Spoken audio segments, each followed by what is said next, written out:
On va rejoindre maintenant Fanny Desrousseaux, qui est chargée de mission Agrosphère, et Emmanuel Prouveau, conseiller formation chez l'opérateur de compétences pour la coopération agricole, l'agriculture, la pêche, l'industrie agroalimentaire, les territoires. Alors, là encore, Fanny et Emmanuel, bonjour.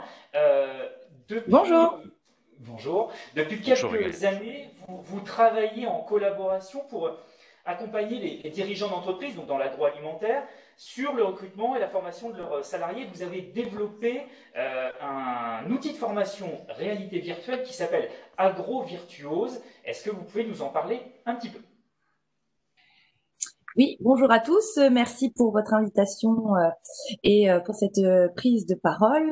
Je vous invite à mettre aussi la présentation qu'on a pu envoyer. Je ne sais pas si vous l'avez. Alors, je vous demanderai vraiment, c'est vrai que les présentations sont utiles parce qu'elles viennent illustrer. Par contre, Oui, ne vous attachez pas slide par slide, puisque pour le coup, oui, vous oui, le oui. savez bien, hein, quand on s'attache à Mais une présentation, ça peut durer longtemps. ça permet vraiment Merci beaucoup. d'illustrer nos actions. Donc, Agrosphère, en deux mots, on est l'association des entreprises agroalimentaires de la région Hauts-de-France.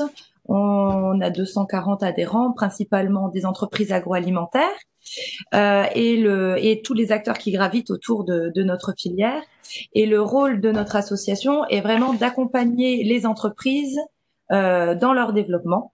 Et grâce à cela, ça permet de développer la filière agroalimentaire et l'emploi sur la région. Donc ça faisait plusieurs années qu'on travaillait vraiment de concert avec l'OPCO de branche au Captiat maintenant, qui s'appelait à l'époque Opcalim, pour vraiment coller aux besoins des entreprises et qui avaient un besoin de travailler ensemble aussi sur des nouveaux projets. Donc lors d'un atelier avec des responsables RH qui avait lieu en avril 2017, Ocapiat a présenté les nouveaux moyens de formation euh, mise à disposition des entreprises pour les salariés et aussi pour attirer des nouvelles personnes dans nos filières. Et au fur et à mesure de cette présentation, il s'est avéré que les entreprises ont vraiment tilté sur la réalité virtuelle et qu'il y avait ce besoin de pouvoir mettre en situation les salariés ou les nouveaux salariés arrivant dans les entreprises, de les mettre en situation et de leur faire vivre le quotidien d'une entreprise agroalimentaire, pouvoir les former, mais aussi tester leur comportement. Donc, on est parti vraiment de ce constat-là, de se dire que la réalité virtuelle pouvait permettre d'immerger les salariés dans une usine fictive, mais qui ressemblait énormément à une vraie usine, et de former sur différents thèmes. Et on s'est vraiment arrêté sur la qualité, l'hygiène et la sécurité en agroalimentaire. Dans cette aventure, il y a 9 entreprises qui ont décidé de s'associer, bien sûr en collaboration étroite avec Ocapiat. Nous, à Grosse on avait un rôle plutôt d'animateur, de coordinateur un petit peu dans ce projet. Et ces entreprises qui étaient, les logos apparaissent au début de la présentation. Ce qui est intéressant, c'est qu'elles sont très différentes. Donc, on est tous dans l'agroalimentaire, évidemment, mais on a aussi bien des entreprises de la viande que du sucré, que du légume. On a également des entreprises de taille très différentes. Donc, on a réussi à pouvoir se mettre d'accord pour travailler ensemble sur une usine commune et sur des missions communes, finalement, qui relèvent du savoir-être en entreprise plus que de la compétence vraiment qui est propre à chaque fonctionnement d'entreprise. Finalement, cette formation qui a été développée, on se rend compte aujourd'hui qu'elle s'applique en Hauts-de-France, bien sûr, puisqu'on est l'initiateur.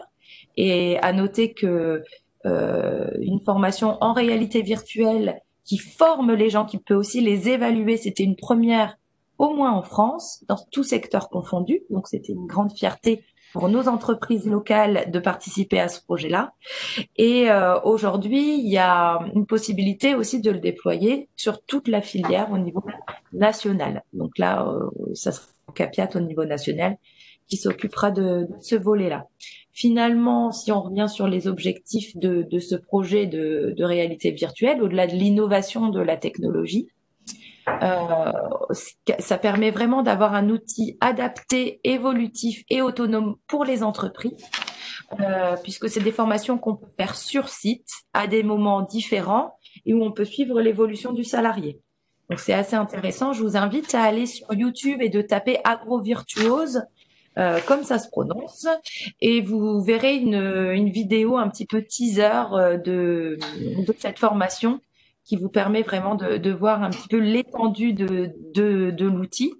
Et aujourd'hui, la grande fierté, c'est que l'outil était évolutif et que d'autres régions travaillent sur des nouveaux modules pour venir le compléter. Donc Merci, Madame ça Rousseau. rentre dans le cadre de l'entreprise virtuelle et du Camp Num d'Ocapiat. Du coup, effectivement, ce lien, on le reprendra aussi également sur la page qui sera dédiée dans l'espace documentaire suite à cette matinée de travail. Emmanuel Prouveau, êtes-vous là? Je ne vous ai pas entendu tout à l'heure. Est-ce que vous Bonjour, m'entendez? on vous entend bien. Est-ce que vous C'est avez parfait. quelques précisions à nous apporter et peut-être d'ailleurs sur peut-être un premier bilan que vous tirez de ce qui a pu être mis en place avec AgroVirtuose? Concrètement, en fait, aujourd'hui, AgroVirtuo sert à la fois en fait pour l'intégration, dire, de nouvelles personnes au sein des entreprises, mais également lors de entre guillemets piqûres de rappel qui ont lieu en fait annuellement pour les salariés des différentes entreprises concernées. L'intérêt du dispositif, c'est qu'il fonctionne à la fois en fait en mode aussi formation et en mode en fait évaluation, et donc ça permet effectivement un accompagnement au quotidien des uns et des autres, sachant que également que ça permet aujourd'hui de travailler sur l'organisation en fait des actions de formation en tant que telle, puisqu'on a une certaine liberté pour la mise en place de celle-ci. Maintenant, il faut être conscient que ça n'est qu'un outil supplémentaire au service du développement en fait des compétences beaucoup plus larges j'allais dire des salariés. L'intérêt, c'est que les personnes sont véritablement immergées dans un monde quasi réel en fait à un moment donné, mais finalement dans des conditions de sécurité en fait et d'hygiène qui sont totalement safe en fait à la fois pour elles et pour l'entreprise en fait concernée et pour les produits fabriqués bien évidemment.